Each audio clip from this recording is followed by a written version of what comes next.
Velaran'ny tany mirefy iray faingo 8 hektara an'ny fanjakana iadidin'ny Artec na ny autorité de régulation des technologies de communication no nisy nivarotra antsokosoko araka ny fidinana tampoka nataony ministry ny poste ny fifandraisan-davitra ary ny kajy mirindra ny maraina teo teny amin'ny fobe-toeran'ny Artec eny Alarobia. Taorian'ny taona 2024 no nitranga izao fivarotana antsokosoko izao raha ny fanazavana. Isokatra ny fanadihadiana ary andraisana fepetra izay voaroiroy anatin'izany.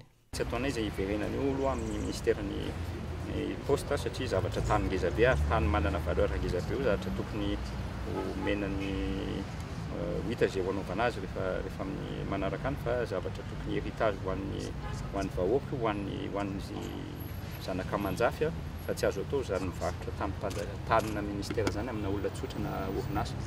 Miainga amin'ity aloha zay dia hoe eto ampovoan-tanàna raha ny olona samy mivarotra ny taniny fanjakana zany fa misoritra amin'ny anarany fanjakana fa za suira fa any Diego any satria izay moa manana ratsamanga betsaka amin'ny poste eran'ny Madagasikara isao dia mba efa tsy anay intsony reny poste be lehibe misy any amin'ny province reny fa tsy maintsy toizana zany le fanadia. Dingana irisona manaraka ihany koa ny famerenana ny tany amin'ny fanjakana ho iatran'ny fanazavana. Raha ohatra zany misy olona nahazo tany izay an'io ministera io amin'izao fotoana izao dia tamina lalana fomba tsy mazava sy azo antoka fa tsy manara-dalàna no nahazahoan'izay olona izay an'ilay tany.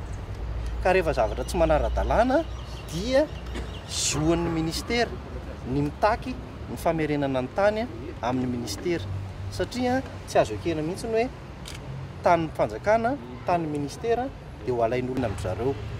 Fa ny nahazahoana an'izay hoe acte de vente na didim-pitsaran'izay alohan'ny nahatongavan'ilay izy tany amin'ireo sapatra raha isan-karazany misahana amin'ny fanana tany no tena mila adiadiana satria any zany ny tena hoe fototry ny olana sy any ny tena misy an'ilay olona nanao an'ilay osoka sy afetsifetsena sy fangalarana zany. Namidy antsokosoko tamina olon-tsotra ity velaran'ny tany mirefy 1,8 hektara ity raha ny fanazavana ary ity farany nivarotra izany tamin'ny olon-kafa indray. Andrasana ny valin'ny fanadihadiana ny amin'izay nivarotra antsokosoko ity tany-panjakana eto Alarobia ity sy ny fandraisana fepetra mifanaraka amin'ny lalàna ho an'izay tratra nandika izany.